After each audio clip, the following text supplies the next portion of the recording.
Estados Unidos consiga invadir a Groenlândia se a Europa consegue segurar os Estados Unidos com armas lá. Então vamos lá. É boa a pergunta dele por causa disso. Coloca o mapa Sim. da gente que mostra onde fica a Groenlândia, que mostra os Estados Unidos e onde fica a Rússia com o Alasca também, né? Porque uma das justificativas dele é porque, pô, eu não quero a Rússia como nosso vizinho, sendo que o Alasca Claro, tá total. grudado com a Rússia, né? Olha, o problema com essa... Olha lá. Exato. Olha, a Groenlândia realmente é totalmente estratégica, né? Para os Estados Unidos. Sim. Estratégia, para todos os atores é estratégico. O problema com essa argumentação... Para a Rússia e para os Estados Unidos.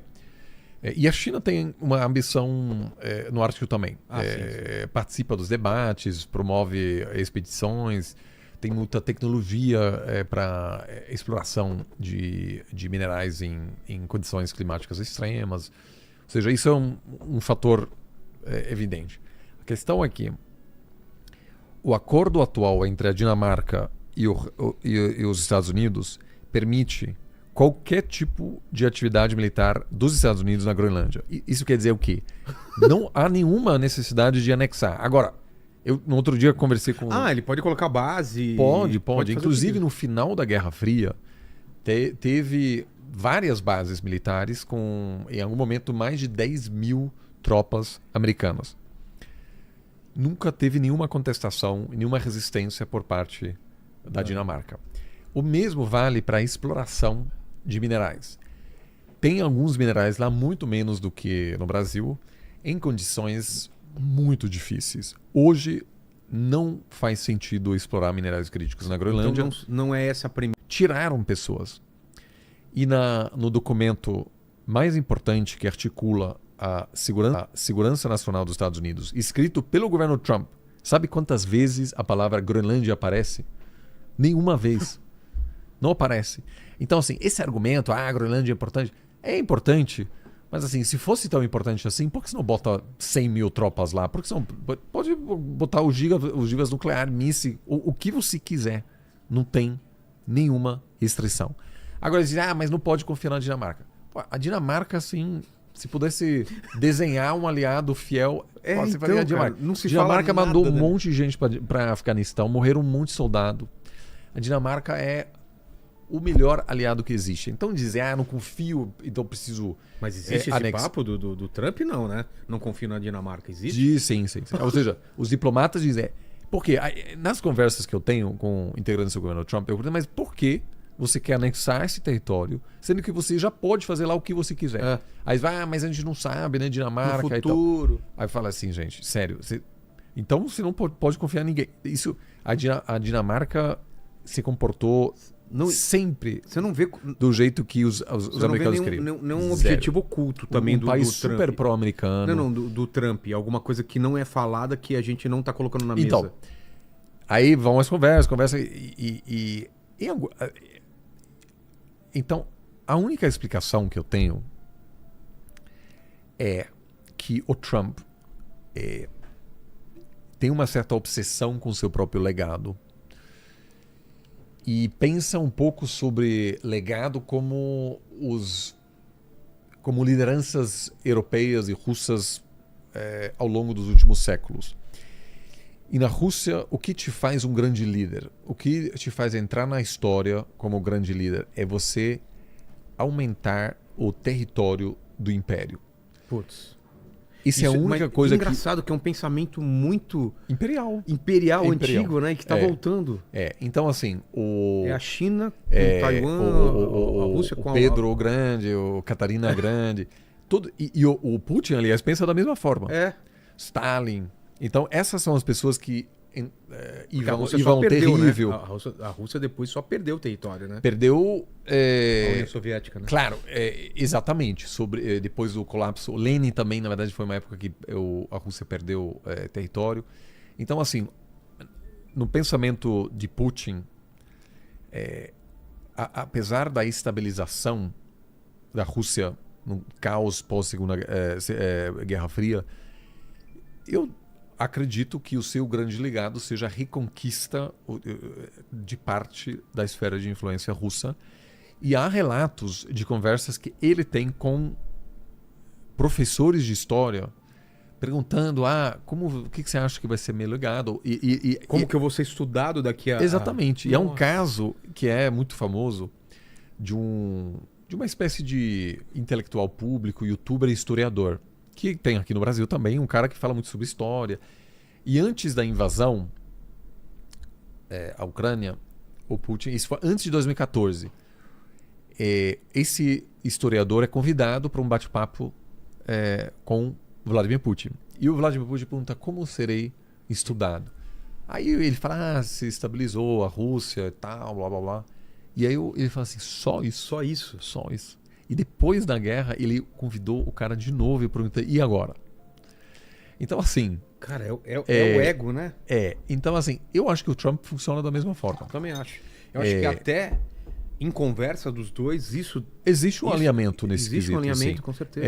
Então assim, eu acho que é uma ambição pessoal. A carta que o Trump enviou hoje ao primeiro-ministro da Noruega é tão absurda, eu nunca li um documento assim. Na verdade, é uma mensagem que ele enviou por meio do celular ao primeiro-ministro dizendo: como vocês não me deram o Prêmio Nobel da Paz, eu vou deixar de me preocupar tanto com a paz.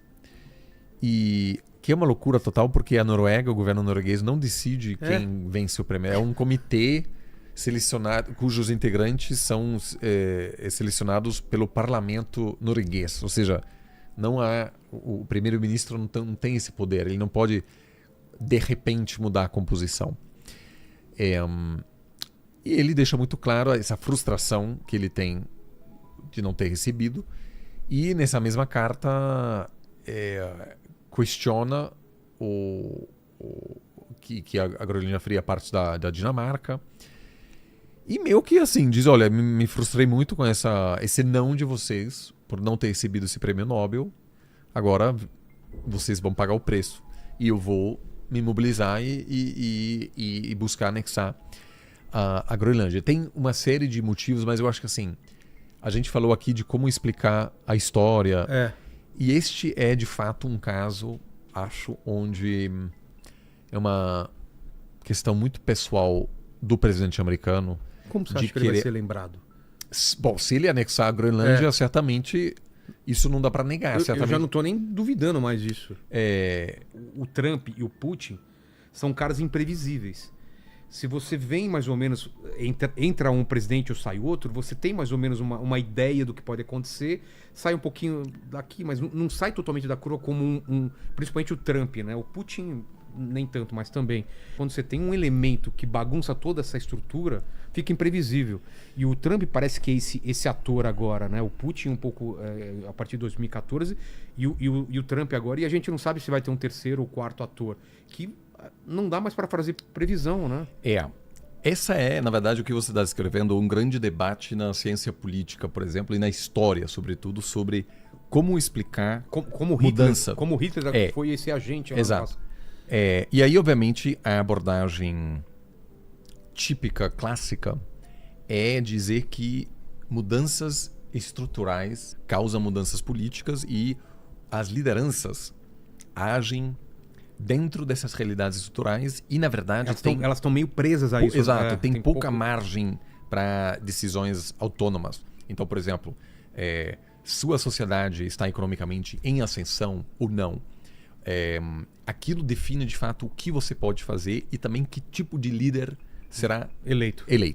Então, essa escola de pensamento, ela tem muito receio em relação a uma análise sobre como Trump vai mudar o mundo, ou como Hitler, não sei o que e tal, porque eles dizem o seguinte: se o Hitler tivesse sido aceito na Academia das Artes em Viena, ele teria lá passado a vida pintando. Uma pessoa muito parecida teria aparecido, porque a Alemanha estava estruturalmente demandando uma pessoa que implementasse mudanças radicais, basicamente. O tal do Zeitgeist. Existe um espírito do tempo que propicia... Exato. Por acaso é o Trump, mas se não fosse o Trump era outro... Seria outra pessoa muito parecida. Ator. É exatamente isso. Ou seja, que... às vezes as pessoas dizem que para se eleger presidente de um país, ou primeiro-ministro, para vencer uma eleição, você precisa ser o melhor analista político, o melhor analista que traduz o zeitgeist, o espírito daquele momento, porque você precisa se apresentar como a resposta para os anseios daquele momento. E a Alemanha... Um reconhecimento de padrões. Você reconhece os você padrões enxerga, por exemplo... E aí sei lá, o Bolsonaro, por exemplo. Bolsonaro percebeu que na eleição de 2018 o eleitorado queria algo totalmente diferente. Não era nem totalmente Dilma, diferente. nem Aécio. Isso. E, por exemplo, o Geraldo Alckmin teve uma performance péssima. Por quê? Porque era visto como alguém muito padrão, dentro do conhecido. Então, havia de repente se abriu um espaço por uma série de fatores ligados à situação econômica, à percepção de segurança pública, corrupção, etc., que viabilizou a ascensão como alguém assim. Mas o Bolsonaro, 20 anos antes, não teria a menor chance, porque o Brasil não queria alguém assim. E da mesma forma, o Hitler se candidatando nos anos 20 anos antes ou nos anos 60, não dá certo. Ou seja, a sociedade quer outra coisa. Então, alguém como Trump não surge do nada. Alguém como Chaves não surge do nada. As pessoas sempre dizem, mas a Venezuela era uma democracia estável nos anos 90. Era um país super inseguro, desigual pra caramba e um dos países mais corruptos do mundo. Eu não estou aqui justificando Chaves. Estou dizendo, Hugo Chávez foi eleito a partir de uma constatação generalizada na sociedade venezuelana de que toda a elite era corrupta e que era preciso escolher alguém totalmente diferente. Apesar do Chávez ter liderado um golpe fracassado em 1992. Ou seja, era evidente que esse cara tinha ambições autoritárias. Mas, só para dizer assim, esse pensamento mostra que o Napoleão não surgiu do nada, ele é produto do seu tempo. O Trump é produto do seu tempo. Eu tendo a concordar com isso porque, assim, o Trump, 20 anos antes, era uma piada. Não tinha a menor condição de alguém assim se eleger. Então, quando você tem uma fragilidade no tecido social, você tem uma sensação de desintegração que é claramente palpável nos Estados Unidos, muita tensão interna, um cansaço com elites, um cinismo profundo com a hipocrisia das lideranças. Né? Por exemplo, por que o Trump fala eu vou derrubar esse cara por causa do petróleo? Porque ele sabe que nos Estados Unidos há um cansaço com a hipocrisia na retórica estabelecida da elite política, que supostamente invadiu o Iraque para armas de destruição em massa, não tinha. Ele depois já vai lá e fala real. Fala real. Então ele percebeu esse cansaço melhor do que Hillary Clinton, que fala, não, mas somos mais fortes juntos, vamos nos unir. Não é o momento. Né? Ou seja, não quer dizer que ela esteja errada, ela simplesmente não conseguiu traduzir o zeitgeist da mesma forma. Todo presidente americano tem esse negócio de ampliar a influência e mandar no mundo, mas ninguém falava isso. Aí ele fala, não, a America first, é os Estados Unidos assim, primeiro. Essa coisa direta, crua, assim, é algo que faz sentido naquele momento. Então assim, você falou dessa abordagem teórica.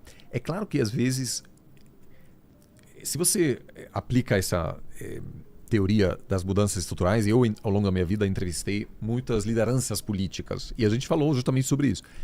É interessante que teve alguns ex-presidentes que me falaram, eu me elegi, eu fui presidente, mas quando eu sentei naquela cadeira, eu não consegui mudar nada. Porque eu estava com o Congresso na mão da oposição, o Supremo não queria aprovar aquela proposta que eu tinha. Alguns dizem que não tinha uma crise para eu realmente implementar mudanças. Então, assim, é claro, qualquer liderança enfrenta limitações. Os eleitores de Trump, parte deles, sente uma... eu falo frequentemente com eleitores de Trump. É algo, para mim, inexplicável. É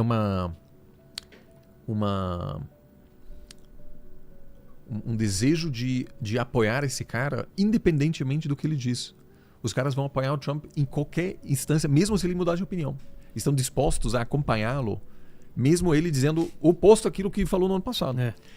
Isso surge quando alguém perdeu completamente a fé em informações confiáveis, é muito vulnerável a teorias da conspiração. Mas em qualquer análise, hoje em dia não dá para separar o momento que a gente está vivendo tecnológico e de mudança de paradigma, né? As pessoas se sentem muito inseguras. Então, uma pessoa muito insegura, ela se agarra num determinado político e fala, eu vou seguir esse cara, e se esse cara mudar de opinião, eu vou também mudar de opinião eu não preciso mais de ter senso crítico. E há eu diria um terço da população americana hoje terço? que vai apoiar o Trump. Independente do que ele fizer. Independente do que ele fizer. Assim, olha toda a investigação sobre pedofilia ligada ao Epstein. Ninguém sabe se ele de fato esteve envolvido, mas fato é que atrapalhou muito o processo de divulgar informações. Isso por si só, num momento normal nos Estados Unidos, seria suficiente para empichar o presidente, né? Mas não, tem um terço da população que estará com ele em qualquer circunstância. Isso pode mudar lá na frente. Então, assim, eu não sei quão imprevisível é o Trump de fato. Eu acho que ele é o reflexo de uma crise profunda das instituições americanas, de uma percepção de que o American Dream, o sonho americano, de que você trabalhando muito, se dedicando muito, estudando muito, você terá uma vida melhor do que seus pais, que em função de uma grave desigualdade não funciona mais. O sistema econômico americano hoje não te dá mais as mesmas chances que seus pais tiveram. O Trump não oferece nenhuma resposta, mas ele utiliza essa frustração para criar um movimento que é muito poderoso. Então, assim, eu acho que não é por acaso que não surgiu nenhum Trump ao longo dos últimos 200 anos. Veja que os Estados Unidos conseguiram eleger pessoas bastante republicanas, apesar de todas as coisas que aconteceram, de guerras desnecessárias, mas houve um compromisso republicano enorme desde George Washington até Barack Obama. Ou seja, ninguém quis ser ditador desses caras, né? Ninguém se agarrou a essa cadeira na Casa Branca e dizer eu quero ficar, né? O Roosevelt se elegeu 4 vezes, mas depois ele por motivos de saúde não pode seguir, ele faleceu. Mas mesmo ele não tinha realmente um compromisso de ser presidente pro resto da vida. E eu moro em Washington atualmente, e aí perto de Washington tem a casa de George Washington, Mount Vernon, que vale muito a pena visitar. Você que viaja bastante para os Estados Unidos, é muito legal. Só que não vá no inverno, que pode fazer muito frio. Mas é uma casa super bonita, perto do Potomac, do Rio. E depois do primeiro mandato, ele já queria se aposentar. Depois de alguma pressão, ficou por mais um mandato. E houve um movimento que queria que ele fosse rei. E ele disse que não queria. Que queria voltar para casa. Teve isso? Queria que ele fosse rei? Claro que ele queria ser presidente para a vida. E se ele tivesse feito isso, aceito isso, os Estados Unidos hoje seria muito diferente. Porque ele, ao dizer isso é suficiente, eu cumpri essa função e agora eu vou sair da política. E saiu da política mesmo. Não que venha outro. Que venha outro, e criou-se uma norma de que você pode ter até 8 anos na presidência. E só durante a Segunda Guerra Mundial, né, muito tempo depois, mais de um século depois, um presidente ficou 4 mandatos, depois houve um ajuste na Constituição, que realmente só pode ficar por 2 mandatos. E durante todo os últimos 80 anos, nenhum presidente americano questionou isso. Por quê? Porque o sistema funcionava tão bem que não havia nenhum apoio para esse tipo de gesto. Agora tem. Então, se você entrevista eleitores do Trump e pergunta, você quer que o Trump seja presidente pro resto da vida dele? Eles dizem que sim. Isso não existia. Então, assim, o Trump é imprevisível, mas ele também é reflexo de algo que está acontecendo na sociedade americana. A gente já tá conseguindo ver uma guerra daqui a pouco só de drones e robôs, Sim, né? sim. Não é viagem pensar que isso aconteça. E eu vejo realmente os Estados Unidos e a China. A China está um pouquinho atrás em algumas áreas, mas em outras está no âmbito militar até um pouco mais avançado. Em algumas áreas específicas, a Rússia, por exemplo, na produção de drones em massa avançou muito. Tanto que produz uma situação engraçada, ou seja, irônica, que as Forças Armadas hoje mais experientes da Europa são as Forças Armadas ucranianas. E um dos problemas que a Europa tem é o seguinte: a Ucrânia não pode perder porque a Ucrânia será necessária para defender, para compartilhar conhecimento militar com as outras Forças Armadas europeias e integrar um bloco militar europeu. Nossa. Então você tem aí uma indústria super interessante, inclusive na área de drones dentro da Ucrânia. E você tem algumas potências como Turquia, Irã produzindo drones. E aí a lógica da guerra mudou também, porque você não precisa ter mais o drone mais sofisticado, você precisa, de repente, ter uma capacidade de produzir milhares e milhares de drones baratos que podem abater mísseis caríssimos a um custo pequeno. Então, você cria uma situação Você cria em um, que você cria um gargalo, né? Tanto gargalo drone low-tech. que o cara não consegue Exato, derrubar exato. tudo. Porque um míssil custa, às vezes, $1 milhão e esses drones aí saem por $50 mil, né? Então, Ou menos, né? Então, eu vejo a China e os Estados Unidos muito à frente de todos os outros países. O que reforça que lá na frente, a não ser que países como a Coreia do Sul e o Japão obtenham capacidade nuclear, a China em algum momento terá superioridade militar no espaço asiático. E aí a grande pergunta é até que ponto os Estados Unidos ainda vão querer defender os seus aliados lá na região.